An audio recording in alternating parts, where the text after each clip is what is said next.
Please.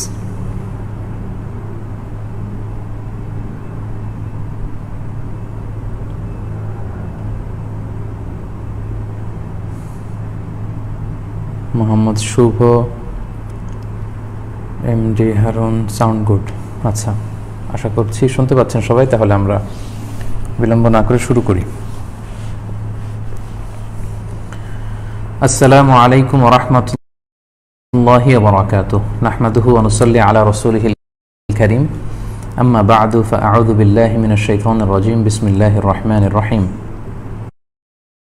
নাহনু নাকুসসু আলাইকা আহসানাল কসসি বিমা আওহাইনা ইলাইকা হাযাল কুরআন ওয়া ইন কুনতা মিন ক্বাবলিহি লামিনাল গাফিলিন। সাদাকাল্লাহুল আযীম। রিফ্লেকশনস ফ্রম সূরা ইউসুফ শিরোনামের লাইভ সিরিজটির দ্বিতীয় পর্বে আজকে যারা যুক্ত হয়েছেন, যারা দেখছেন এবং শুনছেন, সবাইকে জানাচ্ছি আন্তরিক শুভেচ্ছা। শুরুতে আমরা আল্লাহ রাব্বুল ইজ্জা ওয়াল জালালের দরবারে শুকরিয়া জ্ঞাপন করছি, যিনি আমাদেরকে পবিত্র রমাদানুল মুবারকে রিফ্লেকশনস ফ্রম সূরা ইউসুফ শিরোনামের 4 পর্বের লাইভ সিরিজের আজকের এই দ্বিতীয় পর্বটিতে যুক্ত হওয়ার তৌফিক দিয়েছেন। আমরা সবাই পড়ছি কালিমাতুশ শুকর, আলহামদুলিল্লাহ। আশা করছি আপনারা সবাই ভালো আছেন, সুস্থ আছেন, নিরাপদে আছেন। শুধু আমরা গত পর্বে ইউসুফ আলাইহিস সালামের জীবনী সম্পর্কে জেনেছি। আমরা সূরা ইউসুফ নাজিলের প্রেক্ষাপট, নাজিলের সময়কাল, সূরা ইউসুফের সেন্ট্রাল থিম কি, এই সূরাটির কেন্দ্রীয় আলোচ্য বিষয় কি, সে ব্যাপারে জানার চেষ্টা করেছি এবং পুরো সূরাটার একটা ওভারভিউ দেওয়ার আমরা চেষ্টা করেছি। সেখানে আমরা বলেছি যে এই সূরাটিকে আমরা 5টা সেকশনে ভাগ করতে পারি। প্রথমে আল্লাহ তাআলা একটি ছোট্ট 3 আয়াত বিশিষ্ট একটি ভূমিকা দিয়েছেন বা ইন্ট্রোডাকশন দিয়েছেন এই সূরাটির। তারপরে তিনি ইউসুফ আলাইহিস সালামের চাইল্ডহুড অর্থাৎ শৈশবে ঘটে যাওয়া ঘটনাগুলোর বর্ণনা দিয়েছেন। 3 নম্বর সেকশনে ইউসুফ আলাইহিস সালামের ইউথ বা কৈশোর বা যৌবনের যে সময়কাল, তখন কি কি ঘটনা প্রবাহের মধ্য দিয়ে তিনি গিয়েছেন সেগুলো নিয়ে আলোচনা করেছেন।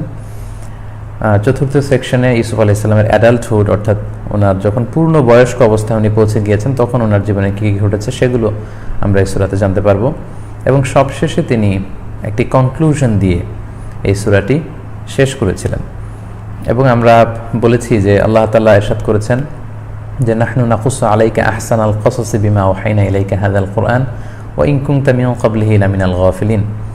অর্থাৎ নবী, আমি আপনার কাছে দ্য বেস্ট অ্যামং সূরাস, কোরআনে যত দ্য বেস্ট অ্যামং স্টোরিজ, কোরআনে যত গল্প আমি বলেছি বা মহাবিশ্বে যত গল্প হতে পারে, কাহিনী হতে পারে, আমরা আমাদের জীবনে অনেক কাহিনী শুনেছি, অনেক ঘটনা শুনেছি, অনেক উপাখ্যান শুনেছি, অনেক স্টোরি শুনেছি। যত ধরনের ঘটনা, কাহিনী, উপাখ্যান, স্টোরি, নোবেল, উপন্যাস হতে পারে, ইউসুফ আলাইহিস সালামের এই ঘটনা প্রবাহ, এই কাহিনী, এই স্টোরি সব ঘটনাকে হার মানাবে। এজন্য আল্লাহ তাআলা সূরা ইউসুফের এই ঘটনাটাকে বলেছেন আহসানুল কসস, মানে দ্য বেস্ট অ্যামং স্টোরিজ। যত ঘটনা হতে পারে, যত কাহিনী, সব কাহিনীর মধ্যে সর্বশ্রেষ্ঠ কাহিনী হচ্ছে এই ইউসুফ আলাইহিস সালামের এই ঘটনা বা এই কাহিনী।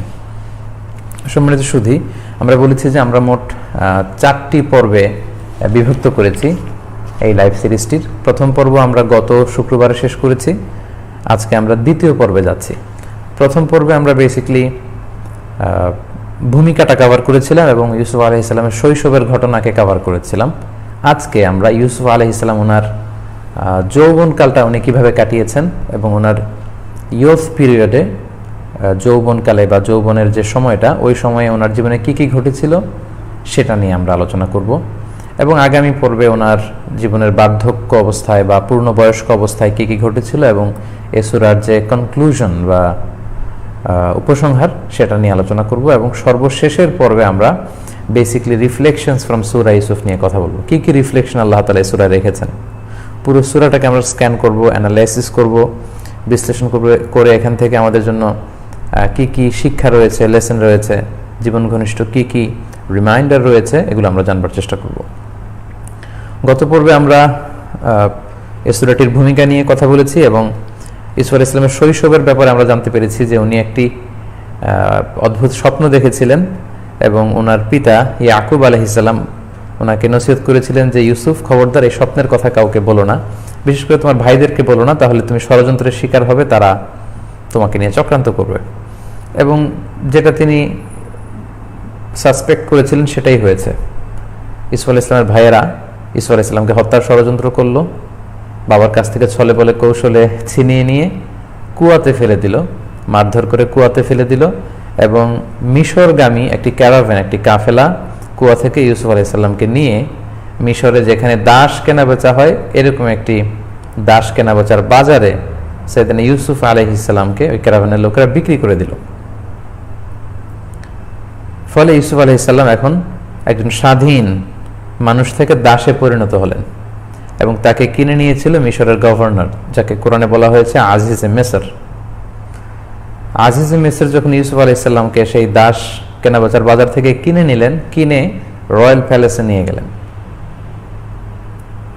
সেই রাজকীয় প্রাসাদে নিয়ে যে ইউসুফ আলাইহিসসালামের সাথে তখন কি কি ঘটনা ঘটেছিল, এই বিষয় থেকে, এই ঘটনা প্রবাহের এই পয়েন্টটা থেকে আজকে আমরা শুরু করবো ইনশাআল্লাহ। আপনাদের যাদের হাতে কোরআন আছে, মুসাফ আছে, সূরা ইউসুফ হচ্ছে কোরআনের 12 নম্বর সূরা, এবং এই সূরার 21 নম্বর আয়াত থেকে আজকে আমরা কথা শুরু করব। যদি সরাসরি এই লাইভটি থেকে আপনারা বিষয়বস্তু বা ঘটনার সারমর্ম শুনতে চান, সেটাও আপনারা মনোযোগ দিয়ে শুনতে পারেন, অথবা কেউ যদি আমাকে ফলো করতে চান সূরা ইউসুফ ধরে, সেটাও আপনারা করতে পারবেন। সূরা ইউসুফের 21 নম্বর আয়াত থেকে আজকে আমরা কথা শুনবো। ইউসুফ আলাইহিসসালামের বাল্যকাল আমরা কভার করেছি স্লো মোশনে। আজকে আমরা পুরো লাইভ জুড়েই স্লো মোশনে ইউসুফ আলাইহিসসালামের যৌবনকালে কি ঘটেছিল সে ব্যাপারে জানবার চেষ্টা করব ইনশাআল্লাহুল আজিজ। তাহলে আমরা গত পর্বে সর্বশেষ যেখানে এসে থেমেছি সেটা হচ্ছে খুব অল্প দামে মিশরের যেই বাজারে পণ্যের কেনাবেচা হয় সেখানে ইউসুফ আলাইহিসসালামকে বিক্রি করে দেয়া হলো। সুবহানাল্লাহি বিহামদি।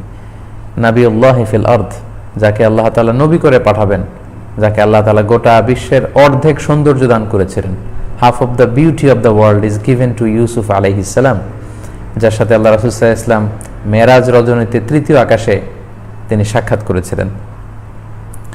এই পয়গম্বরকে, এই নবীকে বিক্রি করে দেয়া হলো মিশরের বাজারে, কিনে নিল মিশরের গভর্নর। তাহলে আমরা সরাসরি স্লো মোশনে কোরআন থেকে ইউসুফ আলাইহিস সালামের ইউথ পিরিয়ডে, যৌবনকালে কি ঘটেছিল সেটা শুরু করছি। দিন প্রচারের স্বার্থে আমি সকল ভাই বোনদেরকে রিকোয়েস্ট করব, যারা যুক্ত হয়েছেন তারা লাইভটি শেয়ার করে দিন, যাতে অন্যান্যরাও রিফ্লেকশনস ফ্রম সূরা ইউসুফ থেকে উপকৃত হতে পারে।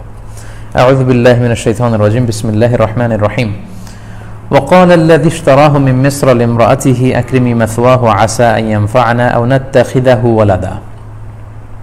তাহলে আমরা গত পর্বে বলেছিলাম দাস কেনাবেচার ওই মার্কেট থেকে মিশরের গভর্নর ইউসুফ আলাইহিস সালামকে কিনে নিলেন, কিনে তিনি প্রাসাদে নিয়ে গেলেন। প্রাসাদে নিয়ে ওনার স্ত্রীকে বললেন যে এই ছেলেটাকে, ইব্রানি, এই ছেলেটাকে আমি কিনেছি, তার নাম হচ্ছে ইউসুফ, আমি এটা তোমাকে গিফট করলাম, এটা তোমার।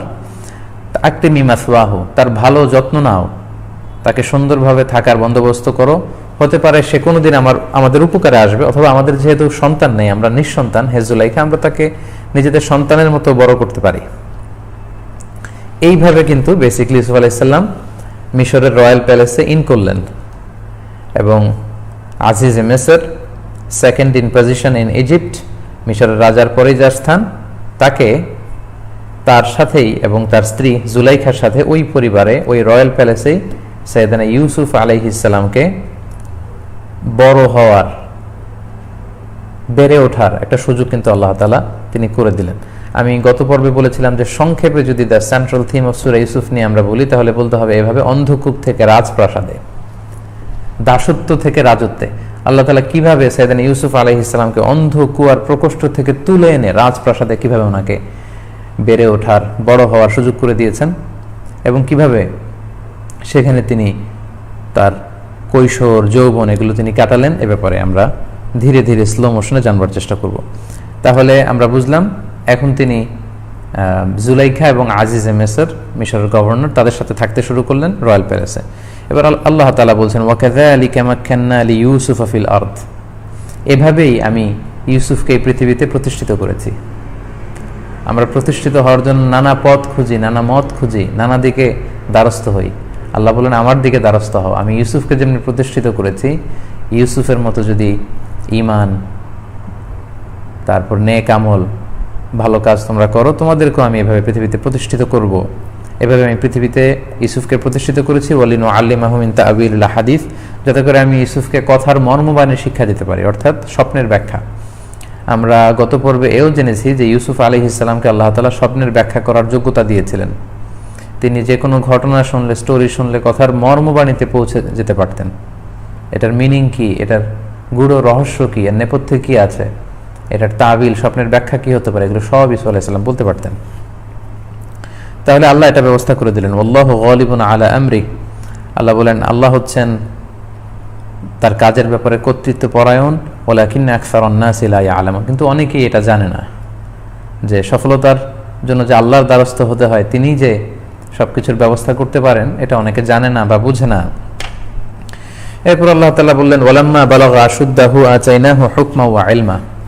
ইউসুফ আলাইহিস সালাম এখন রাজপ্রাসাদে বড় হতে লাগলেন। আল্লাহ বললেন যখন ইউসুফ তার পূর্ণ বয়সে পৌঁছলো, মানে পূর্ণ যৌবনে পৌঁছলো, মাঝখানে নিঃসন্দেহে রয়্যাল প্যালেসে অনেক ঘটনা ঘটেছে, সেগুলো আল্লাহ তাআলা আর সূরা ইউসুফে বলেননি। কারণ আমরা গত পর্বেই বলেছি আল্লাহ তাআলা কেবলমাত্র শুধুমাত্র ওই অংশটুকু ওনার বায়োগ্রাফির, ওনার লাইফ স্কেচের অতটুকুই আমাদের শুনিয়েছেন যতটুকু আমাদের হেদায়েতের জন্য কাজে লাগবে। তা না হলে পুরো জীবনী জুড়ে কি কি ঘটেছিল এটা লিখলে বিশাল বড় বড় ভলিউম লিখতে হবে।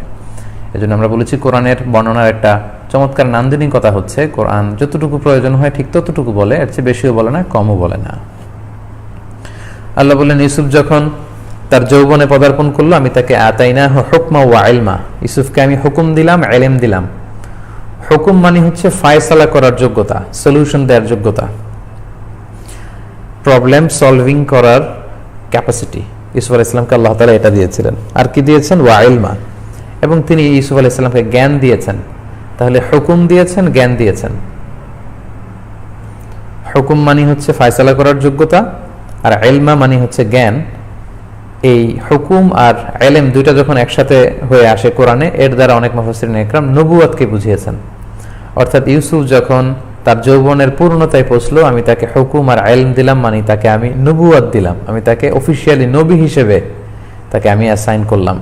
ওয়াকাযালিকা নাজজিল মুহসিনিন, আর এভাবেই আমি যারা মুহসিন সদাচারী তাদেরকে আমি প্রতিদান দিয়ে থাকি, জাযা দিয়ে থাকি। এখানে বেসিক্যালি রাসূল সাল্লাল্লাহু আলাইহি ওয়াসাল্লামের জন্য একটা মোটিভেশন। আল্লাহ তাআলা বুঝাতে চাইলেন যে হে নবী, আপনি এখন অনেক কষ্টের মধ্যে আছেন।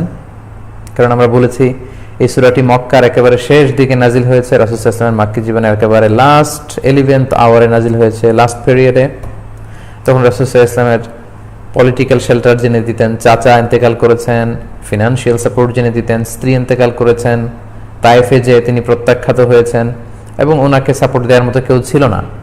এই কুরাইশরা নানাভাবে রাসূল সাল্লাল্লাহু আলাইহি ওয়াসাল্লামের উপর অত্যাচার করছিল। আল্লাহ তাআলা বললেন ওয়াকাযালিকা নাজজিল মুহসিনিন, হে নবী আপনি চিন্তিত হবেন না। ইউসুফ আলাইহিস সালামকে যেমনি বিভিন্ন ঘাত প্রতিঘাত পেরিয়ে তার ভাইয়েরা কত ষড়যন্ত্র করলো, কুয়ায় ফেলে দিল, হত্যার ষড়যন্ত্র করলো, সেখান থেকে কুয়া থেকে টেনে আমি তাকে রাজপ্রাসাদে নিয়ে গেলাম। তা ইউসুফকে যেমনি আমি সফলতা দিয়েছি, ওয়াকাযালিকা নাজজিল মুহসিনিন, ঠিক এমনিভাবে আমি সদাচারী মহসিন লোকদেরকে এরকম জাযা দিয়ে থাকি। আপনাকেও আমি কুরাইশদের উপর বিজয় দান করব। ইউসুফ যেমনি বিজয়ী হয়েছে, আপনিও বিজয় লাভ করবেন। এরপর আল্লাহ সুইচ করে চলে গেলেন সরাসরি ইউসুফ আলাইহিস সালাম এবং জুলাইখার মধ্যে যে ঘটনাটা ঘটেছিল। আমরা আগেই বলেছি যে ইউসুফ আলাইহিস সালামকে আল্লাহ তাআলা সবচেয়ে সুন্দর, সুদর্শন, ড্যাশিং ফেস দিয়ে হ্যান্ডসাম করে তৈরি করেছিলেন। একবার যেই ইউসুফ আলাইহিস সালামের চেহারার দিকে তাকাতো, সেই ইউসুফ আলাইহিস সালামের চেহারা দেখে, তার গেট আপ দেখে মুগ্ধ হয়ে যেত। অসাধারণ সৌন্দর্য দিয়ে আল্লাহ তাআলা ইউসুফ আলাইহিস সালামকে তৈরি করেছিলেন। জুলাইখা নিজের ছেলের মতো করেই ইউসুফ আলাইহিস সালামকে লালন পালন করতেছিলেন। করতে করতে যখন ইউসুফ আলাইহিস সালাম পূর্ণ যৌবনে পৌঁছলো, শয়তানের ওয়াসওয়াসায় জুলাইখা নিজেই ইউসুফ আলাইহিস সালামের প্রেমে মত্ত হয়ে গেল। ইউসুফ আলাইহিস সালামকে দেখে তিনি মুগ্ধ, এবং নিজেকে সংবরণ করতে না পেরে, নিজের কাম ভাবকে নিয়ন্ত্রণ বা কন্ট্রোল করতে না পেরে সরাসরি ইউসুফ আলাইহিস সালামের কাছে তিনি প্রেমের প্রস্তাব দিলেন, কুপ্রস্তাব দিলেন। সেটাই আল্লাহ তাআলা বলছেন ওয়ারাওয়াদাতহু আল্লাতী হুয়া ফী বাইতিহা আন নাফসিহি ওয়া গাল্লাকাতিল আবওয়াবা ওয়া ক্বালাত হাইতা লাক। ইউসুফ আলাইহিস সালামকে নিজের প্রতি আসক্ত করবার জন্য কুপ্রস্তাব দিল জুলাইখা, প্ররোচিত করতে আরম্ভ করলো, ফুসলাতে আরম্ভ করলো। এবং এক রাতে ইউসুফ আলাইহিস সালামকে বিশেষ একটা কক্ষে নিয়ে যাওয়া হলো, যেখানে খাওয়াসুল খাওয়াস, জুলাইখার একেবারে খুব সিক্রেট লোকজন সেখানে যেতে পারে, এবং সেই কক্ষে যেতে হলে 7টি দরজা ক্রস করে যেতে হয়। জুলাইখার আদেশে তার ভৃত্যরা এই 7টা দরজায় লক আপ দিয়ে দিল, যাতে ইউসুফ আলাইহিস সালাম বের হতে না পারে। এরপর যখন একেবারে গোপন প্রকোষ্ঠে যাওয়া হলো, জুলাইখা বলল, হাই তালাক, এসো। অর্থাৎ আমি প্রেম নিবেদন করছি, আমি নিজেকে উজাড় করে তোমার কাছে উপস্থাপন করছি, আসো আমরা এই পাপ কাজে লিপ্ত হই। তখন ইউসুফ আলাইহিস সালাম বললেন, ক্বালা মাআযাল্লাহ, আমরা যেটাকে বলি নাউযু বিল্লাহ, তারই আরেকটা ফর্ম হচ্ছে মাআযাল্লাহ, মানে নাউযু বিল্লাহ, আমি আল্লাহর কাছে পানাহ চাই, আপনি এসব কি বলছেন? ইন্নাহু রাব্বি আহসানা মাসওয়াই, নিশ্চয়ই আমার রব আমাকে অনেক চমৎকার থাকবার, বসবাস করবার ব্যবস্থা করে দিয়েছেন, আমার আবাসস্থলকে তিনি সুন্দর করেছেন। যে আল্লাহ আমার সাথে এত সুন্দর আচরণ করলেন, আমি সে আল্লাহর সাথে খেয়ানত করতে পারবো না।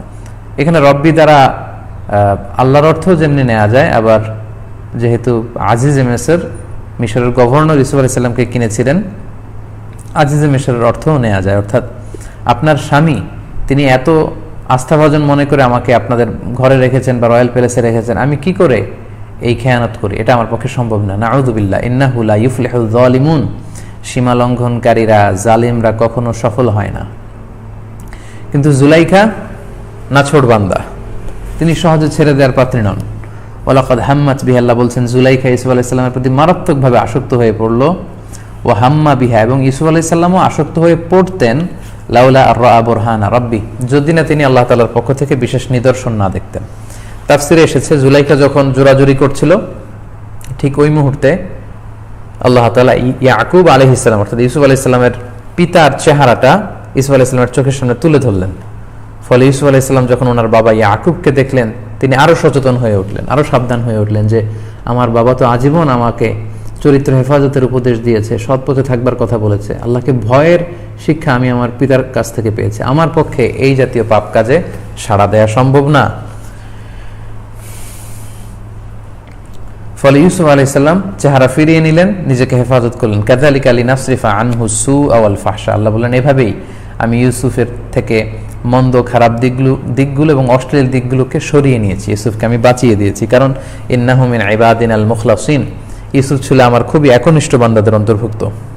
প্রিয় ভাইরা, এই ব্যাপারটা এত সহজ কোনো বিষয় নয় যেটা ইউসুফ আলাইহিস সালাম মুখোমুখি হয়েছিলেন। তিনি পূর্ণ যৌবন অবস্থায়, এবং এই রয়্যাল প্যালেসের যিনি মালিকা, গভর্নরের স্ত্রী অত্যন্ত সুন্দরী ছিল, সে জুলাইখা নিজেকে ইউসুফ আলাইহিস সালামের কাছে উপস্থাপন করেছে এবং প্রেমের প্রস্তাব দিয়েছে।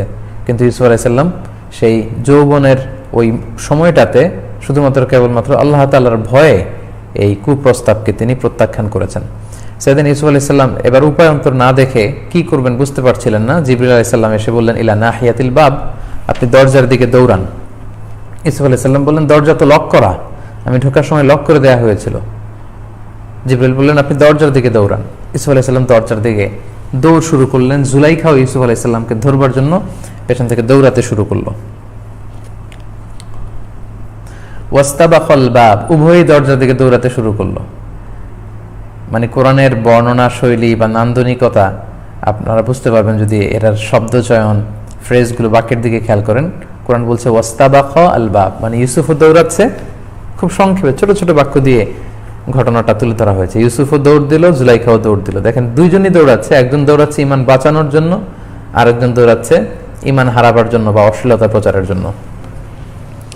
ইউসুফ আলাইহিস সালাম যখন দৌড়াতে শুরু করলেন, অলৌকিকভাবে একটার পর একটা দরজার লকগুলো খুলতে আরম্ভ করলো। খুলতে খুলতে খুলতে খুলতে একেবারে শেষের দরজায় যখন ইউসুফ আলাইহিস সালাম চলে আসলেন, জুলাইখা ইউসুফ আলাইহিস সালামকে ধরে ফেললেন, পেছন থেকে ধরে টানা হিচড়া করে ওনার জামার পেছনের অংশ ছিঁড়ে ফেললেন। ওয়াকাদ্দাত কমিসহ, ইউসুফ আলাইহিস সালামের জামা ছিঁড়ে ফেললেন মিন দুবুর, পেছন থেকে। ও আলফাইয়া সাইয়্যিদাহা লাদাল বাব, আর ইন দ্য মিন টাইম সপ্তম দরজাটাও খুলে গেল এবং দুজনেই হঠাৎ করে দেখলেন যে সেখানে আজিজে মিসর দাঁড়িয়ে আছে, মানে জুলাইখার স্বামী। কি অবাক কাণ্ড, কি বিব্রতকর একটা পরিস্থিতি। ইউসুফ আলাইহিস সালাম হাঁপাচ্ছেন, জুলাইখার কাপড় চোপড়ের অবস্থা ভালো না। দুইজনের এরকম ধস্তাধস্তি দৌড়াদৌড়ির একটা পরিস্থিতির মধ্যে হঠাৎ সেভেন্থ ডোর যখন খুলে ফেলা হলো, তখন হঠাৎ তারা দুইজনে দেখলেন যে এখানে আজিজে মিসর দাঁড়িয়ে আছে। ইউসুফ আলাইহিস সালাম কি করবেন, জুলাইখা কি করবেন, কি বলবেন ভেবে পাচ্ছিলেন না। ঠিক এই মুহূর্তে জুলাইখা একটা ইনস্ট্যান্ট একটা নাটক সাজিয়ে ফেললো। এই পুরো পরিস্থিতির জন্য ইউসুফ আলাইহিস সালামকে দায়ী করে জুলাইখা বলতে আরম্ভ করলো, ক্বালাত মা জাযাউ মান আরাদা বিআহলিকা সুআন ইল্লা আইয়ুসজানা ওয়া আযাবুন আলীম। অর্থাৎ, হে আজিজে মিসর, হে গভর্নর, হে আমার প্রিয়তম স্বামী, আপনি দেখুন এই ইউসুফ এই গহীন রাতে 7টা দরজা লক করে আমার শ্লীলতা হানির জন্য আমার ঘরে হানা দিয়েছে। নাউজুবিল্লাহি মিন যালিক। কত বড় মিথ্যাচার, কত বড় ডাহা মিথ্যা কথা। ইউসুফ আমার শ্লীলতা হানির জন্য, আমার ইজ্জত লুণ্ঠনের জন্য সে এই রাতে আমার ঘরে হানা দিয়েছে।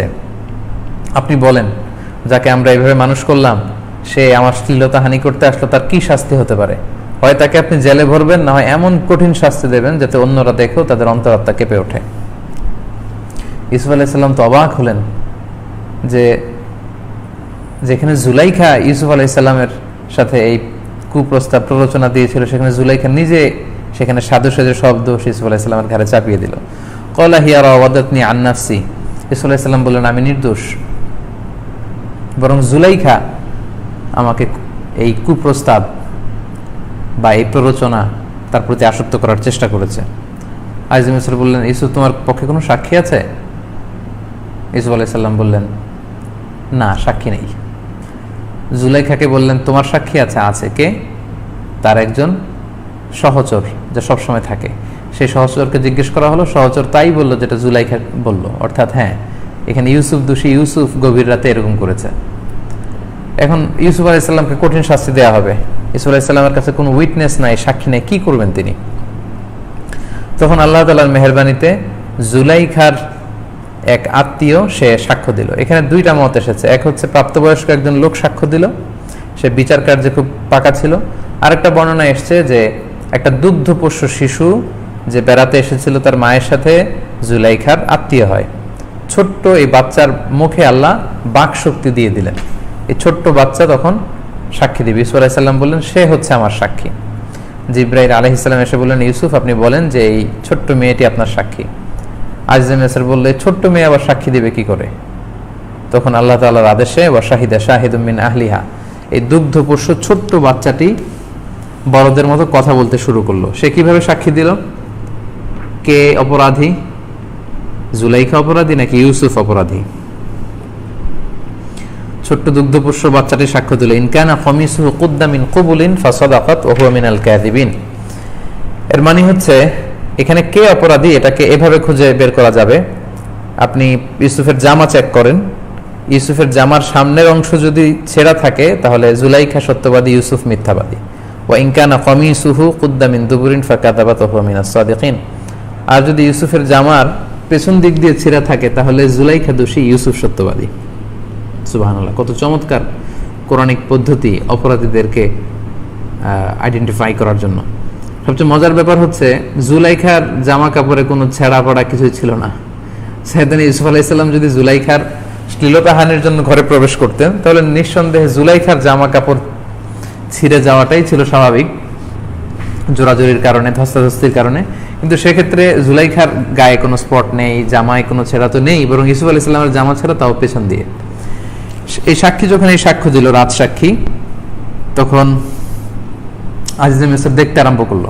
ফালাম্মা রাআ কামিসাহু কুদ্দা মিন দুবুরিন, আজিজ মিসর খুঁজে দেখতে আরম্ভ করলো যে ইউসুফের সামনে দিক দিয়ে ছেঁড়া নয়, বরং ইউসুফ আলাইহিস সালামের জামার কোন দিক দিয়ে ছেঁড়া?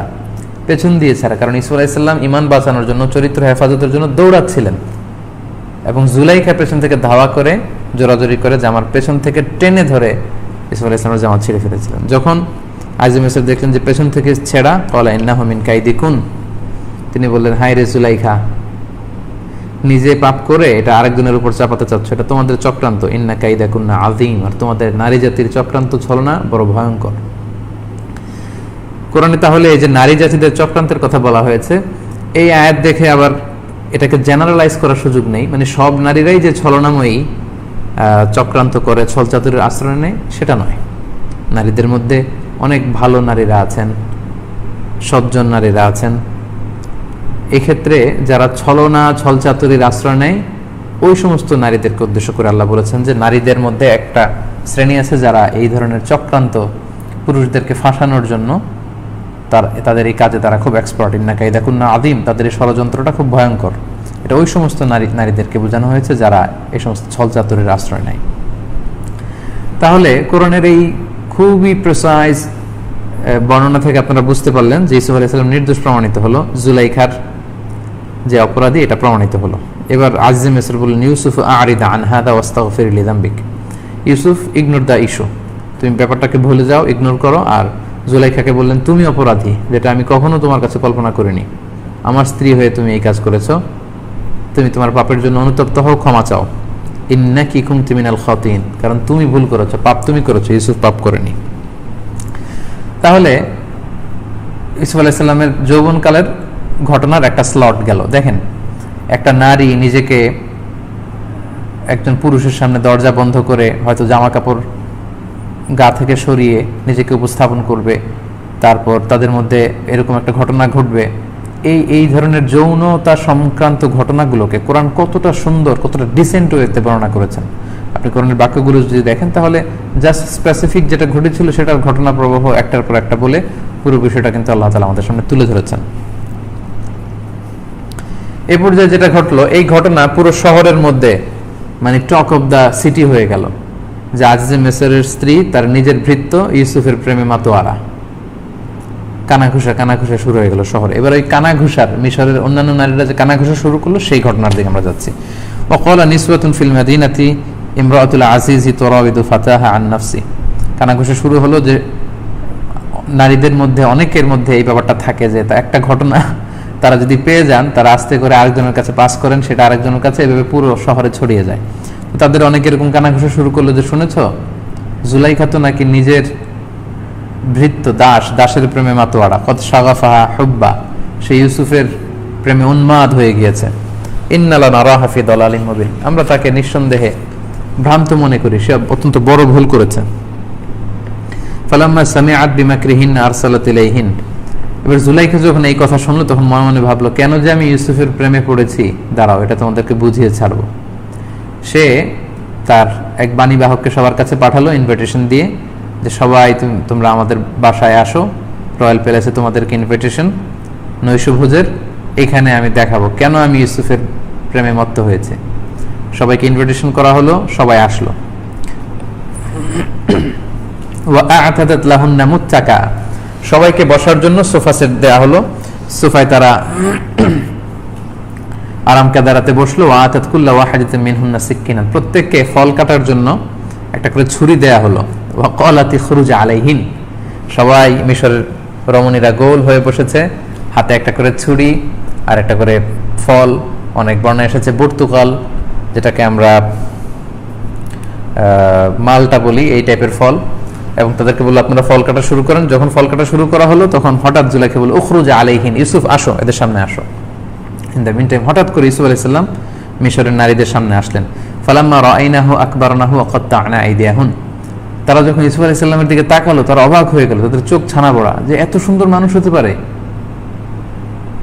এরকম তারা তাকিয়ে রইল। ওয়া কুলনা হাশা লিল্লাহি মা হাযা বাশারা ওয়া কাত্তা'না আইদিয়াহুন, এবং তারা তখন ইন দ্য মিন টাইম ফল কাটছিল, এবং ফল কাটতে কাটতে যখন ইউসুফ আলাইহিস সালামের চেহারার দিকে তাকালো, তারা ফল কাটতে কাটতে আর থামতে পারেনি, তারা আঙ্গুল কাটা শুরু করলো। আঙ্গুল যখন কাটা শুরু করলো, রক্ত বেরোলো, মালটা এর টক রস যখন কাটা জায়গার মধ্যে লাগলো, তাদের সম্বিত ফিরে পেল, তারা হুশ ফিরে পেল, বলতে আরম্ভ কুলনা হাশা লিল্লাহি মা হাযা বাশারা, এত সুন্দর মানুষ, এটা মানুষ না, ইন হাযা ইল্লা মালাকুন কারীম, এটা তো জ্যোতির্ময় ফেরেশতা, এটা তো বিউটিফুল অ্যাঞ্জেল, এটা ফেরেশতা হবে, এটা মানুষ হবে না, মানুষ এত সুন্দর হতে পারে না। সবাই ইউসুফ আলাইহিস সালামকে দেখে মুগ্ধ। ক্বালাত ফাযালিকুন্নাল্লাযী লুমতুন্নানি ফী, জুলাইখা বললে, এবার বুঝতে পেরেছো, এই হচ্ছে ইউসুফ, দিস ইজ ইউসুফ, যার ব্যাপারে তোমরা কানাঘুষা করে পুরো শহরের মধ্যে এই স্টোরিটাকে ছড়িয়ে দিয়েছ। ওয়ালাকাদ রাওয়াতুহু আন নাফসিহি ফাস্তাআসাম, আমি তাকে প্রেমাসক্ত করতে চেয়েছি কিন্তু ফাস্তাআসাম, সে নিজেকে সংবরণ করেছে, সে আমার প্রেমে সাড়া দেয়নি। এবার জুলাইখা বলল, ওয়ালা ইল্লাম ইয়াফআল মা আমুরুহু লা ইউসজানান্না ওয়া লা ইয়াকুনা মিনাস সাগিরিন। জুলাইখা তো এখনো নিজেকে সংবরণ করতে পারেনি, সে বলল, আমি যা চাই এটা জোর করে আমি ইউসুফ থেকে আদায় করব, যদি ইউসুফ রাজি না হয় আমি ওকে জেলখানায় ঢোকাবো, জেলের ভাত খাওয়াবো, অপমান করে ছাড়বো। শুধু জুলাইখাই না, যে সমস্ত নারীরা ওই দিন রাতে নৈশভোজে এসে ইউসুফ আলাইহিস সালামের চেহারা সৌন্দর্য দেখে ফল কাটতে যে আঙ্গুল কেটে ফেলেছিল, এরাও ইউসুফ আলাইহিস সালামের প্রেমে পড়ে গেল। পুরা শহরের নারীরা শুধু ইউসুফ ইউসুফ, এত সৌন্দর্য আল্লাহ তাআলা ইউসুফ আলাইহিস সালামের চেহারায় ঢেলে দিয়েছিলেন। এই ফিতনার হাত থেকে বাঁচার জন্য ইউসুফ আলাইহিস সালাম আল্লাহর কাছে দোয়া করে বললেন, ক্বালা রাব্বিস সিজনু আহাব্বু ইলাইয়া মিম্মা ইয়াদউনানি ইলাইহি। হে আল্লাহ, এই যে আমি যে ফিতনায় পড়ে যাচ্ছি, সবাই আমার জন্য পাগল, বিশেষ করে মিশরের রমণীরা, আপনি আমাকে বাঁচান, আপনি আমাকে এই ফিতনা থেকে, আমি জেলখানাটাকে আমার জন্য ভালো মনে করছি। হে আল্লাহ, আমি মনে করি যে জেলখানাটাই আমার জন্য বেশি উত্তম, এটাই আমার কাছে বেশি প্রিয় এই ফিতনার চেয়ে, আপনি আমাকে হেফাজত করেন। ওয়া ইল্লা তাসরিফ আন্নি কাইদাহুন্না আসবু ইলাইহিন্না ওয়া আকুম মিনাজ জাহিরিন। যদি আপনি আমাকে এই ফিতনা থেকে না বাঁচান, আমি হয়তো এই ফিতনায় পড়ে যাব এবং মূর্খোচিত আচরণ হয়তো ভুল করে ফেলবো। ফাস্তাজাবা লাহু রাব্বুহু ফাসরাফা আনহু কাইদাহুন। আল্লাহ তাআলা ইউসুফ আলাইহিস সালামের দোয়া কবুল করলেন এবং তাদের চক্রান্ত থেকে ইউসুফ আলাইহিস সালামকে বাঁচালেন। ইন্নাহু হুয়াস সামিউল আলিম, তিনি দোয়া শ্রবণ করেন, সব শুনেন, তিনি সব জানেন। সুম্মা বাদা লাহুম মিন বা'দি মা রাআউল আয়াতি লা ইয়াসজুনুন্নাহু হাত্তা হিন। মিশরের শহরাঞ্চলে যখন এই পরিস্থিতি, সব মেয়েরা ইউসুফ আলাইহিস সালামের জন্য পাগল, তখন আজিজে মিসর শহরের গণ্যমান্য ব্যক্তিদের সাথে পরামর্শ করে ভাবলেন যে এই পরিস্থিতি ট্যাকেল দিতে হলে একটাই কাজ করা যায়, ইউসুফকে জেলে ঢোকানো ছাড়া উপায় নেই। ফলে তারা ইউসুফ আলাইহিস সালামকে জেলখানায় ঢুকিয়ে দিলেন। এই শুরু হলো ইউসুফ আলাইহিস সালামের কারাবরণের কাহিনী, কিভাবে তিনি জেল খেটেছিলেন। আমরা প্রায় শুনি যে ইউসুফ আলাইহিস সালামকে এরকম মিথ্যা অপবাদ দিয়ে জুলাইখা জেলে ঢুকিয়েছিল। বর্তমান সমাজেও আপনারা এরকম দেখবেন, একটু আশেপাশে চোখ মেললে আপনারা তাকাবেন যে এরকম মিথ্যা অপবাদ দিয়ে, নারী ঘটিত কেলেঙ্কারির অভিযোগ দিয়ে অনেক সম্মানিত ব্যক্তিকেও কিন্তু আমাদের এই সময়েও অপমান করা হচ্ছে, অপদস্থ করা হচ্ছে। এবং ইউসুফ আলাইহিস সালামের কারাবরণের ইতিহাস এখান থেকে শুরু হলো। আল্লাহর নবী কুয়া থেকে আসলেন রাজপ্রাসাদে, নারীদের ফিতনা থেকে নিজেকে বাঁচার জন্য তিনি জেলখানাকে বেছে নিলেন। তাহলে আরেকটা স্লট গেল। আজকে আমরা একটা স্লটে ওনার যৌবনে জুলাইখার সাথে কি ঘটলো সেটা শুনলাম, এরপর মিশরের নারীরা কি কাহিনী ঘটালো সেটা। এবার আমরা চলে যাব ওনার কারাবরণের ইতিহাস, জেলখানায় ওনার সাথে কি ঘটেছে। ওনাকে যখন, ওই জেলখানাটা আমি নিজে দেখে এসেছি, এটা সাক্কারা আজিজিয়াতে, মিশরের বাদ্রিসিন থানা, আর জেলার নাম হচ্ছে আল জিজা, সিজনে ইউসুফ বলে ওই জায়গাটাকে। যেহেতু আমি মিশরে পড়াশোনা করেছি, 5 বছর ছিলাম, এই জেলখানাটা আমি দেখে এসেছি। তো ইউসুফ আলাইহিস সালামের কারাবরণের ইতিহাস এখান থেকে শুরু হলো। ইউসুফ আলাইহিস সালাম যখন জেলখানায় প্রবেশ করলেন, উনি জেলখানার চিত্র পাল্টে দিলেন। ওনার কথা, ওনার আচরণ, ওনার ব্যক্তিত্ব, ওনার চলন বলন কথনে পুরো জেলখানার অধিবাসী সবাই মুগ্ধ, প্রচন্ড রকমের মুগ্ধ। এবং আমরা জানি যে জেলখানায় তো সাধারণত চোর বাটপার খারাপ লোকগুলোই থাকে, ফলে তাদেরকে নিয়ন্ত্রণ করতে হলে আইন শৃঙ্খলা বাহিনীর অনেক বেগ পেতে হয়। কিন্তু ইউসুফ আলাইহিস সালাম যে পুরো জেলখানার এমন পরিবেশ করলেন, সবাইকে বিভিন্ন নসিহত করার মধ্য দিয়ে, মোটিভেশন করার মধ্য দিয়ে পুরো জেলখানাটা চেহারা একেবারে পাল্টে গেল। এবং কারা কর্তৃপক্ষ পুরো জেলখানার দায়িত্ব ইউসুফ আলাইহিস সালামের হাতে দিয়ে দিলেন যে আপনি যেভাবে ভালো মনে করেন কয়েদিদেরকে আপনি সামলান। সুবহানাল্লাহ বিহামদি। আলোকিত মানুষরা যেখানেই যায়, তারা সেখানেই ওই জায়গাটাকেই আলোকিত করে।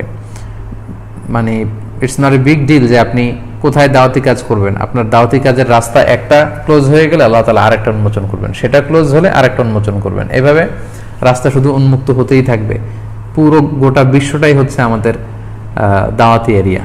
এমন কোনো জায়গা নেই যেখানে আমরা দাওয়াত দেব না। আমরা দেশে, প্রবাসে, আমরা অনলাইনে, আমরা অফলাইনে, সব জায়গায় আমাদের কিন্তু দাওয়াত ছড়িয়ে দেওয়ার সুযোগ আছে, এবং ইউসুফ আলাইহিস সালাম সেটাই করলেন। ফলে ইউসুফ আলাইহিস সালাম জেলখানার ভেতরে কয়েদিদের মধ্যে একজন আস্থাভাজন ব্যক্তি হিসেবে চিহ্নিত হলেন। ওনার সাথে ওই সময় 2 জন কয়েদি ঢুকেছিল। তারা রাতে একটা স্বপ্ন দেখলো। 2 জন 2টা স্বপ্ন দেখে তারা ভাবলো যে ইউসুফ আলাইহিস সালাম নিশ্চয়ই অনেক সদাচারী লোক, আমরা স্বপ্নের কথা তার কাছে যেয়ে বলি। ও দাখালা মাআহু সিজনা ফাতায়ান, 2 জন যুবক ইউসুফ আলাইহিস সালামের সাথে জেলখানায় কয়েদি হিসেবে এসেছিল। ক্বালা আহাদুহুমা, তাদের একজন বলল, ইন্নী আরানি আ'সিরু খামরা, আমি স্বপ্নে দেখেছি যে আমি আঙ্গুরের রস নিংড়িয়ে এটা রসগুলোকে প্রিজার্ভ করে মদ বানাচ্ছি, এটা আমি স্বপ্নে দেখেছি। ওয়াকাল আল আখর ইন্নী আরানি আহমিলু ফাওকা রাসি খুবজান তাকুলু তায়রু মিন, আরেকজন বলল আমি স্বপ্নে দেখেছি যে আমি মাথার মধ্যে ঝুড়িতে করে রুটি নিয়ে যাচ্ছি, আর পাখি এসে ওই রুটিগুলো ঠুকরে ঠুকরে খাচ্ছে। নাব্বিনা বিতাআবিলি, স্বপ্নের ব্যাখ্যা আপনি করে দেন। ইন্না নারাকা মিনাল মুহসিনিন, আমরা আপনাকে সদাচারী সজ্জন লোক মনে করি। সুবহানাল্লাহ বিহামদি। দেখেন, ভালো মানুষের তার কাজের মাধ্যমে সে কিন্তু অন্যান্য লোকদের মধ্যে প্রভাব বিস্তার করে, ইনফ্লুয়েন্স করে, এবং তারা আস্থার একটা জায়গায় পৌঁছে যায়। তারা দেখলো যে ইউসুফ আলাইহিস সালামের যে ভালো লোকের জেলখানায় কেউ নেই। তারা দুজন যে তাদের স্বপ্নের কথা বলে, একজন স্বপ্নে দেখেছে কি, যে আমি আঙ্গুর চিপে রস দিয়ে মদ বানাচ্ছি, আরেকজন বলল আমি মাথায় করে রুটি নিয়ে যাচ্ছি ঝুড়িতে, দেখলাম পাখি এসে ঠুকরে ঠুকরে খাচ্ছে, আপনি ব্যাখ্যা করে দিন, এর ব্যাখ্যা কি? ইউসুফ আলাইহিস সালাম দেখলেন এই তো সুযোগ, তারা আমার প্রতি আস্থা ফিল করছে, এখন যদি আমি দাওয়াতি কাজ করি এটা অনেক কাজে দিবে। ইউসুফ আলাইহিস সালাম তখন বললেন, ঠিক আছে, আমি তোমাদেরকে স্বপ্নের ব্যাখ্যা করে দিব, তোমাদেরকে কিছুক্ষণ পরে যে খাবার দেয়া হবে ওই খাবার দেওয়ার আগেই স্বপ্নের ব্যাখ্যা করে দিব, তার আগে কিছু কথা শোনো। তখন জেলখানার কয়েদিরা সবাই ইউসুফ আলাইহিস সালামকে ঘিরে বসলেন। ইউসুফ আলাইহিস সালাম তখন বলতে আরম্ভ করলেন। ইউসুফ আলাইহিস সালাম দেখলেন যে এটা একটা চমৎকার সময়, কারণ সময়, সুযোগ এবং পরিস্থিতি অনুযায়ী কিন্তু দাওয়াতি মেসেজগুলো দিতে হয়। ইউসুফ আলাইহিস সালাম বুঝলেন যে আমার এতদিনের কাজের মধ্যে দিয়ে আমি জেলখানার কয়েদিদের মধ্যে যে আস্থা পেয়েছি, এটাই হচ্ছে সুযোগ। This is the right time to give dawah and messages of Islam to the prisoners. এই কয়েদিদের মধ্যে দাওয়াত দেওয়ার এটাই রাইট টাইম। এবার তিনি বলতে শুরু করলেন সবাইকে নিয়ে বসে, বললেন যে খাবার আসার আগে আমি তোমাদের স্বপ্নের ব্যাখ্যা করে দিচ্ছি, তবে এটা জেনে রেখো আমি যে স্বপ্নের ব্যাখ্যাটা করে দিচ্ছি এটা জ্যোতিষ বাবা, গণক বাবা, সাধু বাবারা যেরকম বলে, যেটা সত্য হতে পারে মিথ্যা হতে পারে, এরকম ফালতু কথা আমারটা না। যালিকুমা মিম্মা আল্লামানি রব্বি, এই স্বপ্নের ব্যাখ্যা করার যোগ্যতা আল্লাহ তাআলা আমাকে শিক্ষা দিয়েছেন। তার মানে তিনি স্বপ্নের যে ব্যাখ্যা করবেন এই ব্যাখ্যাটা কোত্থেকে জানলেন, এটা রূট তিনি বুঝাচ্ছেন যে এটা আল্লাহর কাছ থেকে আমি শিখেছি, জানতে পেরেছি, আল্লাহ আমাকে শিক্ষা দিয়েছেন। আমারটা জ্যোতিষ বাবা, গণক বাবাদের মতো আন্দাজে ঢিল মারার মতো না, এবং আমি যেটা ব্যাখ্যা করবো সেটা হবে। এবার আমার মিশন তোমরা শোনো, আমার ভিশন তোমরা শোনো, আমার পরিচয় তোমরা শোনো। ইন্নী তারাকতু মিল্লাতা কওমিন লা ইউমিনুনা বিল্লাহি ওয়া হুম বিল আখিরাতি হুম কাফিরুন। তিনি বললেন যে যারা আল্লাহয় বিশ্বাস করে না, আখিরাতে বিশ্বাস করে না, আমি তাদের সাথী নই, আমি তাদের সাথে নেই, তাদের সাথে আমার কোনো সম্পর্ক নেই, আমি তাদের থেকে মুক্ত। তখন সবার প্রশ্ন, তাহলে আপনি কিসের ইবাদত করেন? এর প্রেক্ষাপটের কারণ হচ্ছে মিশরে তখন মূর্তির পূজা চলতো, তারা আমুন দেবতার ইবাদত করত, পাথর দিয়ে বানানো মূর্তি, অর্থাৎ তারা ছিল পৌত্তলিক, তারা সবাই শিরকি ধর্মে বিশ্বাসী ছিল। তখন সবাই বললো তাহলে আপনি কার ইবাদত করেন? ইউসুফ আলাইহিস সালাম দেখলেন এটাই তো সুযোগ, এখনই তো তাওহীদের বীজ তাদের হৃদয়ে বপন করে দিতে হবে। তিনি বলতে আরম্ভ করলেন, ওয়াত্তাবা'তু মিল্লাতা আবাই ইব্রাহিম ওয়া ইসহাক ওয়া ইয়াকুব, আমি আমার পূর্বপুরুষ ইব্রাহিম, ইসহাক, ইয়াকুব তাদের ধর্ম অনুসরণ করি। আমরা বলেছিলাম ইউসুফ আলাইহিস সালাম জান্নাতুল ফ্যামিলিতে আসেননি, নবী ফ্যামিলিতে এসেছেন। উনি নবী, ওনার বাবা ইয়াকুব নবী, তার দাদা ইসহাক নবী, তার পর দাদা ইব্রাহিম নবী। তিনি এই চেইনটা বললেন যে আমাদের সিলসিলা হচ্ছে এরকম, আমি তারা যে একত্ববাদের ধর্ম প্রচার করেছেন এটার অনুসরণ করি। মা কানা লানা আন নুশরিকা বিল্লাহি মিন শাই, আল্লাহর পরিচয় দিচ্ছেন যে আমাদের জন্য শোভনীয় নয় যে আমরা আল্লাহর সাথে কাউকে শরীক করব। যালিকা মিন ফাদলিল্লাহি আলাইনা ওয়া আলান নাস, এবং এটা আমাদের জন্য একটা অনুগ্রহ যে আল্লাহ তাআলা আমাদেরকে শুধু তারই দাস বানিয়েছেন, আল্লাহ ছাড়া অন্য কারো দাস তিনি আমাদের বানাননি। কিন্তু ওয়ালাকিন আকসারান নাস লা ইয়াশকুরুন, বেশিরভাগ মানুষ এটা শুকরিয়া করে না। মানে আমরা যে আল্লাহর দাস হতে পেরেছি এটা কিন্তু শুকরিয়া করার বিষয়, কারণ আমরা যদি আল্লাহর দাস না হয়ে অনেক কিছুর ইবাদত করতাম যারা আসলে অরিজিনালি গড না, সৃষ্টিকর্তা না, তাহলে এটা ছিল একটা বোকামি। বরং আমরা সেই বোকামির পথে পা না বাড়িয়ে আমরা সত্যের পথে আছি, ফলে আমরা আল্লাহ তাআলার কাছে শুকরিয়া করতে হবে। এবার তিনি বললেন, ইয়া সাহিবাই সিজন, হে আমার জেলখানার কয়েদি বন্ধুরা, আরবাব মুতাফাররিকুনা খায়রুন আমিল্লাহিল ওয়াহিদুল কাহার, এই যে তোমরা এক একজন এক এক মূর্তির ইবাদত করো, এতগুলো রব বিচ্ছিন্ন ভালো নাকি শক্তিশালী এক আল্লাহ ভালো?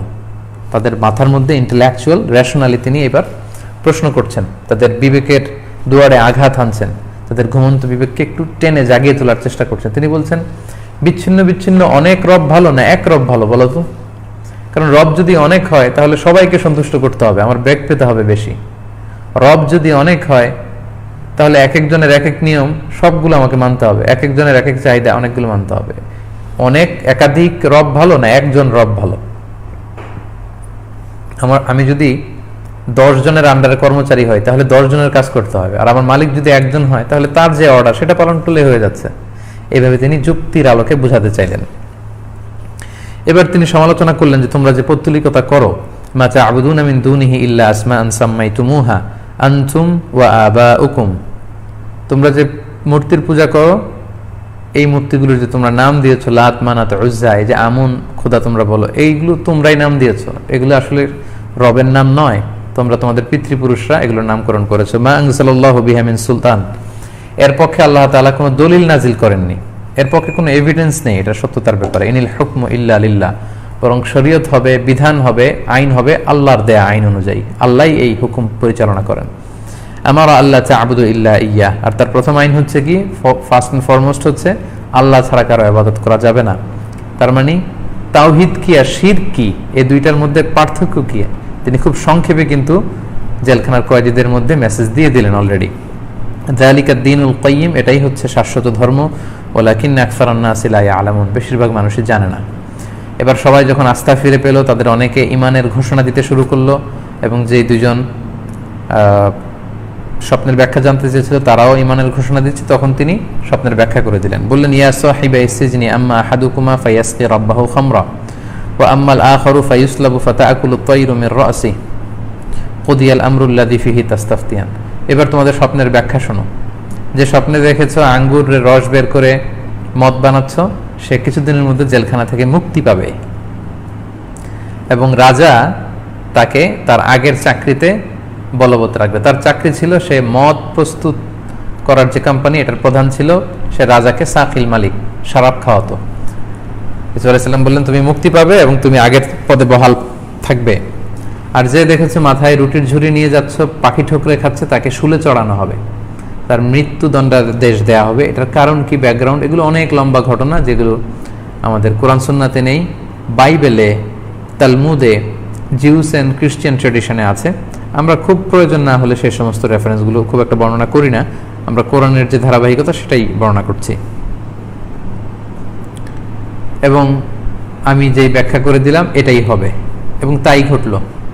কিছুদিন পরে একজনকে শুলে চড়ানো হলো, আরেকজনকে মুক্তি দেয়া হবে। যাকে মুক্তি দেয়া হবে, এবার ইউসুফ আলাইহিস সালাম তাকে বলল, কি বলল, ওয়াকালা লিল্লাযী যান্না আন্নাহু নাজিম মিনহুমা উযকুরনি ইনদা রাব্বিক।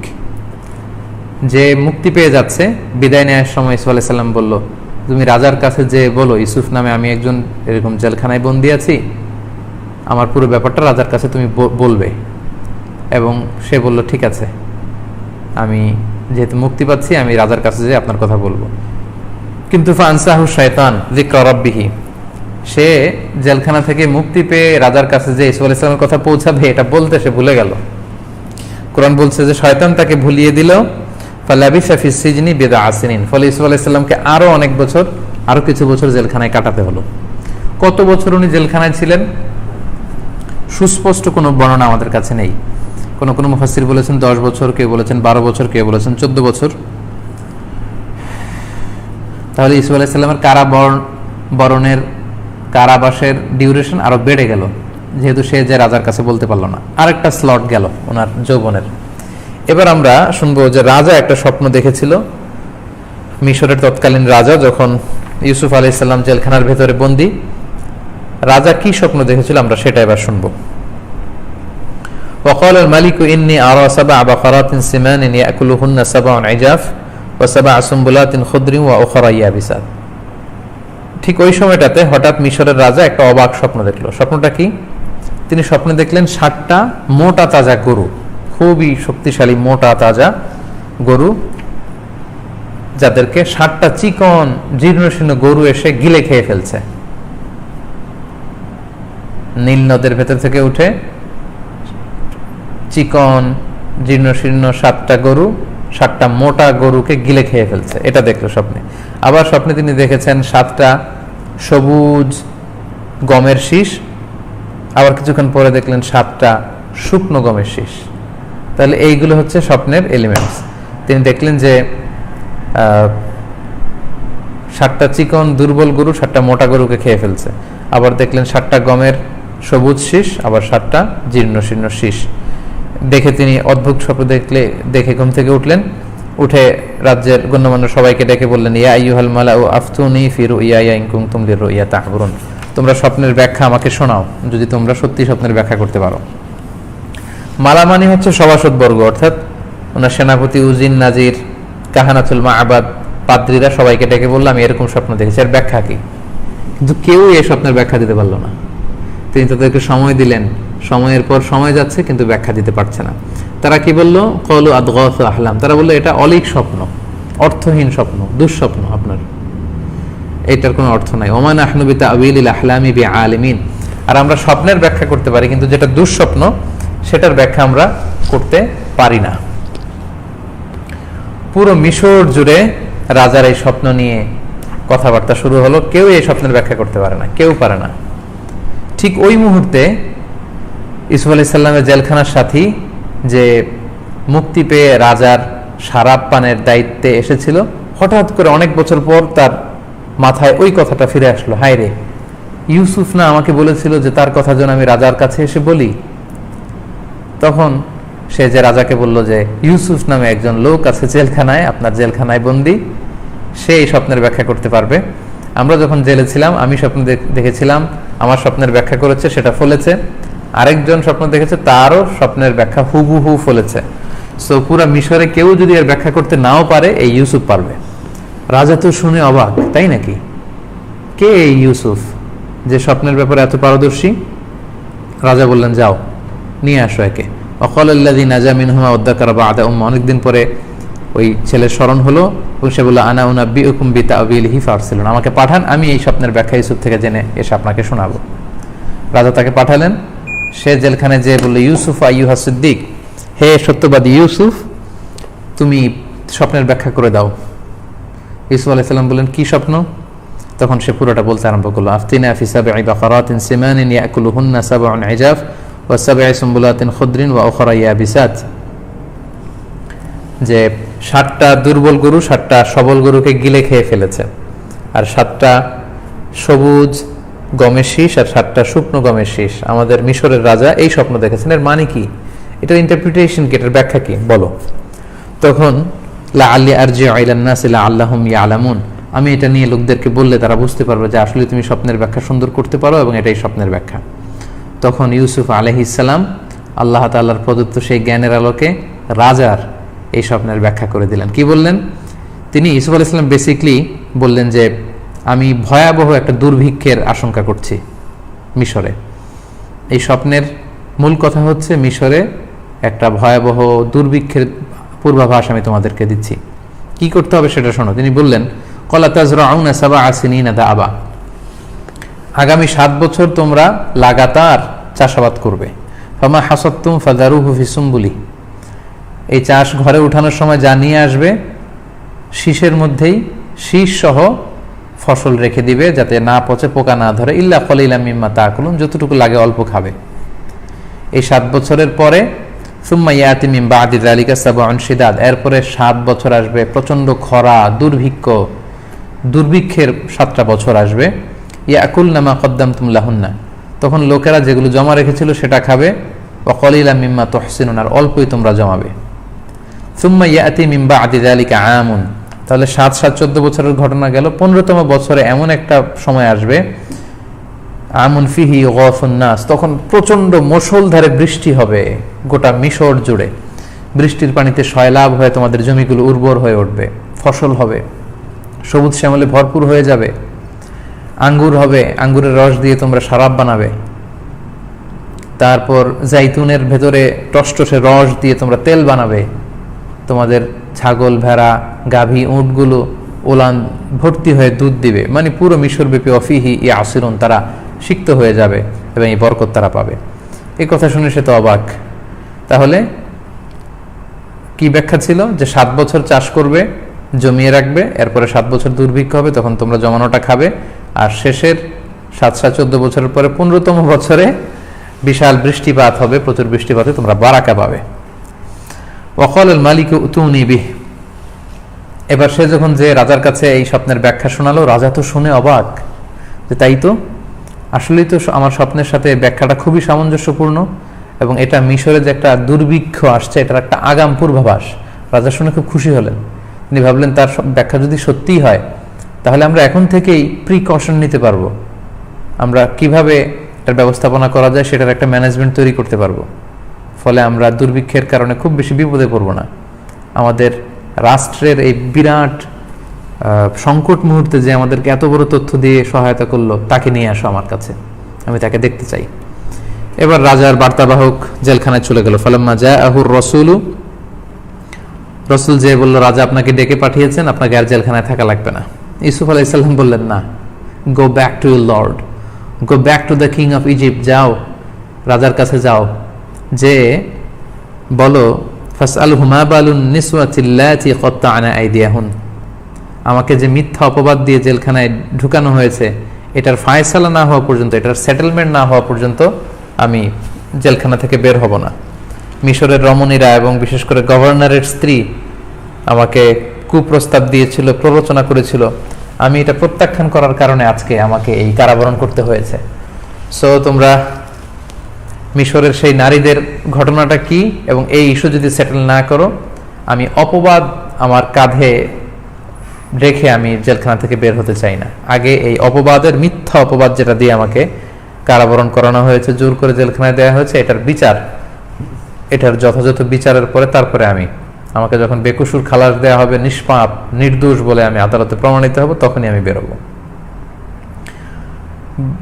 বাণীবাহক জেলখানা থেকে ফিরে এসে রাজাকে এটা বলল। রাজা এই ঘটনা শুনে তো অবাক। রাজা আসলে সেই ঘটনাগুলো জানতেন না, কারণ গভর্নর হচ্ছে রাজার পরবর্তী স্তরের। তো ওই এলাকায় গভর্নরের স্ত্রী জুলাইখা এই ঘটনা ঘটিয়েছে, মিশরের নারীরা এই ঘটনা ঘটিয়েছে, এটা শুধু ওই শহরের ওই লেভেল পর্যন্ত, রাজা পর্যন্ত সেটা পৌঁছেনি।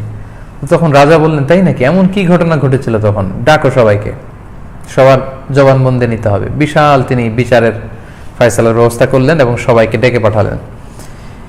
এবার বিচারে প্রমাণিত হলো সাইয়েদনা ইউসুফ আলাইহিস সালাম ছিলেন নির্দোষ। জোর করে, অন্যায়ভাবে, জুলুম করে, সীমা লঙ্ঘন করে, ওনার উপর অত্যাচার করে, মিথ্যা অপবাদ দিয়ে, নারী কেলেঙ্কারির অপবাদ দিয়ে সাইয়েদনা ইউসুফ আলাইহিস সালামকে জেলখানায় ঢুকানো হয়েছিল। এটা কিভাবে প্রমাণিত হলো? কোরআন আমাদেরকে বলছে। রাজা তখন বলল, মা খতবুকুন্না, হে মিশরের নারীরা, তোমাদের কি বলার আছে বলো। ইয রাওয়াতুন্না ইউসুফ আন নাফসি, যখন তোমরা ইউসুফের প্রেমে আসক্ত হয়েছিল, কে দোষী ছিল বলো, সত্যি কথা বলো, তা না হলে কঠিন বিচার হবে। কুলনা হাশা লিল্লাহ, তারা তখন বাধ্য হয়ে সঠিক কথা বলল যে মা আলিমনা আলাইহি মিন সু, আমরাই দোষী, ইউসুফের মধ্যে আমরা কোনো খারাপ কিছু পাইনি, সে নিষ্কলুষ অনুপম চরিত্রের একজন পুরুষ। এবার জুলাইখা বলল, ক্বালাতিল ইমরাতুল আজিজ আল আন হাসহাসাল হক, আজকে সত্য উন্মোচিত হয়ে গেল। সে বলতেছে, আজকে আর আমরা বাঁচতে পারলাম না, সত্য উন্মোচিত হলো, ইউসুফ যে নিষ্কলুষ সুন্দর চরিত্রের মানুষ, সেটা গোটা মিশরে প্রমাণিত হলো। এবং তিনি জবানবন্দি দিলেন, আনা রাওয়াতুহু আন নাফসি, আমি ইউসুফের প্রেমে আসক্ত হয়ে তাকে প্রেমের কুপ্রস্তাব দিয়েছিলাম। ওয়া ইন্নাহু লামিনাস সাদিকিন, ইউসুফ ছিল সত্যবাদী, সে ছিল সদাচারী, সজ্জন, অনুপম চরিত্রের একজন পুরুষ। ইউসুফ আলাইহিস সালাম বললেন, যালিকা লিয়া'লামা আন্নী লাম আখুনহু বিল গায়ব, আমি এজন্য জুলাইখার ডাকে সাড়া দেইনি কারণ এটা জুলুম, অন্যায়, এটা খেয়ানাত। কারণ আমি আজিজে মিসর, তার স্ত্রী, তার স্বামী থাকা অবস্থায় তার এই পাপ প্রস্তাবে আমি কখনোই রাজি হতে পারি না। ওয়ান্নাল্লাহা লা ইয়াহদি কাইদাল খাইনিন, আর যারা খেয়ানত করে তাদের চক্রান্তকে আল্লাহ সফল হতে দেন না। ইউসুফ আলাইহিস সালাম আরো বললেন, ওমা উবাররিউ নাফসি, তবে আমি আমার নিজকে পবিত্র বলে ঘোষণা দিচ্ছি না, আমি নিজের সাফাই গাচ্ছি না। ইন্নান নাফসা লাআম্মারাতুম বিসসু, নফসে আম্মারা মানুষকে পাপের দিকেই ডাকে। ইল্লা মা রাহিমা রাব্বি, আমার রব আমাকে রহম করে বাঁচিয়েছেন। রব যদি সেক্ষেত্রে রহমত না করেন, বাঁচার কোনো সুযোগ নেই। ইন্না রাব্বি গফুরুর রহিম, আমার রব তিনি হচ্ছেন ক্ষমাশীল, মেহেরবান। এই যে আমাদের নফস, এটার তিন ধরনের ইন্সপায়ারেশন আছে। একটা হচ্ছে নফসে আম্মারা, আল্লাহ তাআলা আমাদের ভেতরে নফস দিয়েছেন, প্রবণতা বা প্রবৃত্তি, এটা তিন ধরনের। একটা হচ্ছে আম্মারা, শুধু খারাপ দিকেই ডাকে, খারাপ দিকে এটা ইন্সপায়ার করে। আরেকটা হচ্ছে লাওয়ামা, এটা ভালো করে খারাপও করে। আরেকটা হচ্ছে মুতমাইন্না, এটা শুধু ভালো দিকে, এটার ইনক্লিনেশন, ইন্সপায়ারেশনটা শুধু ভালো দিকে, এর খারাপ কোনো ইন্সপায়ারেশন নেই। তাহলে আল্লাহ তাআলা সাইয়েদনা ইউসুফ আলাইহিস সালাম যে নির্দোষ, নিষ্কলুষ, অনুপম চরিত্রের অধিকারী, এটা প্রমাণিত করলেন। এবার মিশরের রাজা সাইয়েদনা ইউসুফ আলাইহিস সালামকে রাজ সংবর্ধনা দিয়ে, লাল গালিচার ওয়েল রিসেপশন দিয়ে জেলখানা থেকে মুক্ত করে নিয়ে আসলেন সংবর্ধনা দিয়ে, এবং বললেন, অকালাল মালিক উতুনি বিহি আস্তাখলিসহু লিনাফসি, ইউসুফকে নিয়ে এসো, আমি আমার ডান হাত বানাবো ইউসুফকে, আমার সহচর, আমার সবচেয়ে কাছের লোক বানাবো। ফালাম্মা কাল্লামাহু, ইউসুফ আলাইহিস সালামকে সংবর্ধনা দিয়ে যখন জেল থেকে মুক্ত করা হলো, নিয়ে আসা হলো, রাজা তার সাথে কথা বললেন এবং বললেন, খলা ইন্নাকাল ইয়াউমা লাদাইনা মাকিনুন আমিন, হে ইউসুফ, লাদাইনা মাকিন, আপনার এখন অনেক মর্যাদা আমাদের সামনে, আপনি এই গোটা রাজ্যকে দুর্ভিক্ষের কবল থেকে বাঁচানোর পরিকল্পনা আমাদেরকে বাতলে দিয়েছেন, এবং আমিন, আপনি হচ্ছেন বিশ্বস্ত, ট্রাস্টওয়ার্দি পার্সোনালিটি অ্যামং আস। দুইটা কথা বললেন, মাকিন মানে আপনার স্থান মর্যাদা আমাদের কাছে এখন অনেক উঁচু, আপনি যেই স্থানে বসতে চান আমরা আপনাকে বসাবো, আর হচ্ছে আমিন, আপনি হচ্ছেন আমিন মানে বিশ্বস্ত। সো যারা জুলুমের শিকার, যারা অত্যাচারের শিকার, যারা সীমালঙ্ঘনের শিকার, তারা শুধু ধৈর্যের পরীক্ষাটা দিয়ে যাওয়া উচিত এবং আল্লাহ তাআলার উপর পূর্ণ ভরসা রাখা উচিত এবং ইউসুফ আলাইহিস সালামের এই জীবনী থেকে মোটিভেশন নেওয়া উচিত। ইউসুফ আলাইহিস সালাম 10 বছর 14 বছরের লম্বা সময় শেষেও কিন্তু আল্লাহ তাআলা রাজ সংবর্ধনা দিয়ে তাকে জেলখানা থেকে মুক্ত করে এরকম সম্মানসূচক একটা জায়গায় নিয়ে আসবার ব্যবস্থা করেছিলেন। এবার ইউসুফ আলাইহিস সালাম বললেন, রাজা বললেন, আপনাকে কোন পদে অধিষ্ঠিত করলে আপনি খুশি হবেন? ইউসুফ আলাইহিস সালাম বললেন, ক্বালা ইজআলনি আলা খাযাইনিল আরদ, এই জমিনের বন্দোবস্ত মানে ফসল ফলানো, এগুলো কেনা বেচা সংরক্ষণ করা, যেটাকে ফিনান্স মিনিস্ট্রি বলে, make me the finance minister of Egypt, আপনি আমাকে অর্থ মন্ত্রণালয়ের দায়িত্ব দিন, কারণ ইন্নী হাফিজুন আলিম। ইউসুফ আলাইহিস সালাম বললেন, আমি হচ্ছি হাফিজ মানে সংরক্ষণকারী, আমি ভালো প্রিজার্ভ করতে পারবো, আসন্ন দুর্ভিক্ষকে মোকাবেলায় আল্লাহ তাআলা আমাকে যে জ্ঞান দিয়েছেন সেটার আলোকে আমি খাদ্য গুদামজাত করতে পারবো, জনগণের মধ্যে সুষম বন্টন করতে পারবো এবং ইনশাআল্লাহুল আজিজ আমি এই দুর্ভিক্ষের সময়কালে খাদ্যের সুষম সঠিক বন্টন আমি করতে পারবো মিশরের জনগণের মধ্যে। এবং আলিম, এটা এমনি মন গড়া বলে ফেলছি না, আমার যোগ্যতা আছে, আমি এ ব্যাপারে জানি, how to distribute the food among the citizen of Egypt. আপনি আমাকে খাজাইনুল আরদ ফিনান্স মিনিস্টারের দায়িত্ব দেন। সুবহানাল্লাহি বিহামদি, জেলখানা থেকে আল্লাহ উঠিয়ে এনে finance minister, second position of Egypt, রাজার পরপরই এই স্থানগুলো।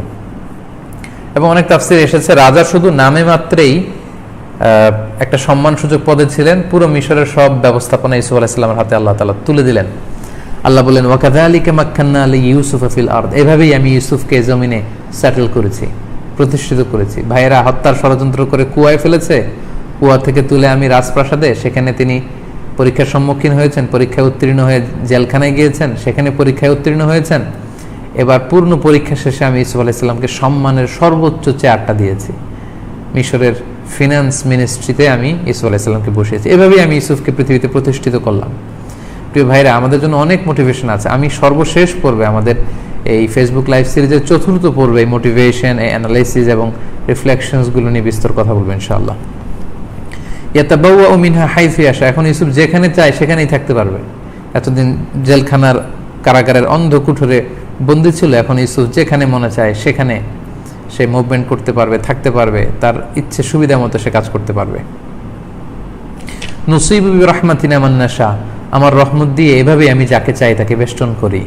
ওয়ালা নুদিউ আজরাল মুহসিনিন, আর আমি সদাচারী লোকদের, ভালো লোকদের প্রতিদান কখনো বিনষ্ট করি না। দরকার একটু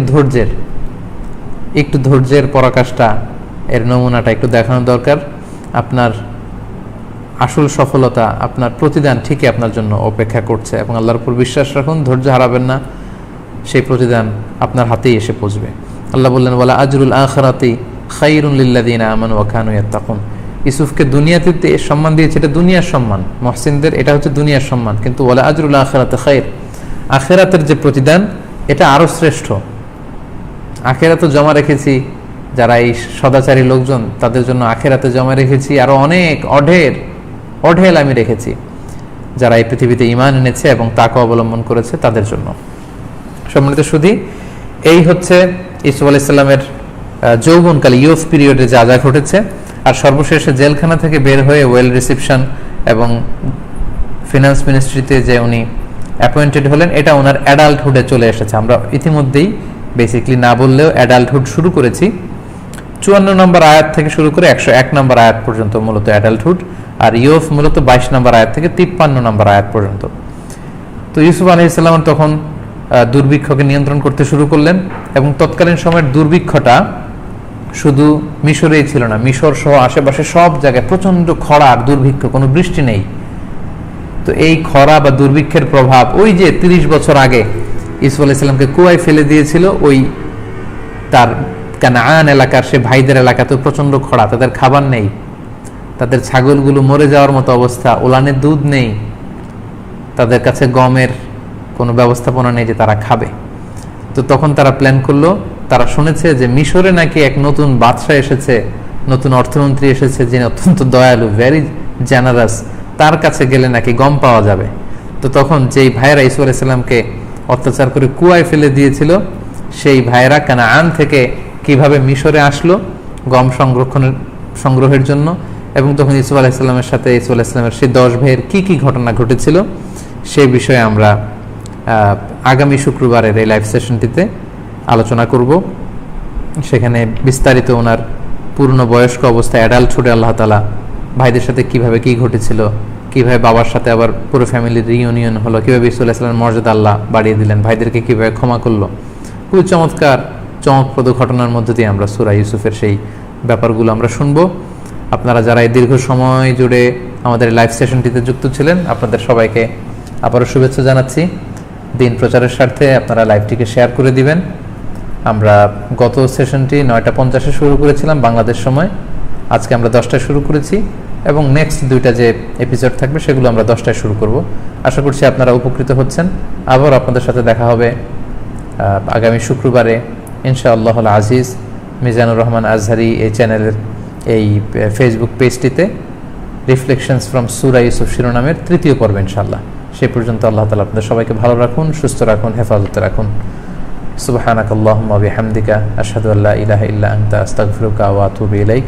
ওয়াসসালামু আলাইকুম ওয়া রাহমাতুল্লাহি ওয়া বারাকাতুহু।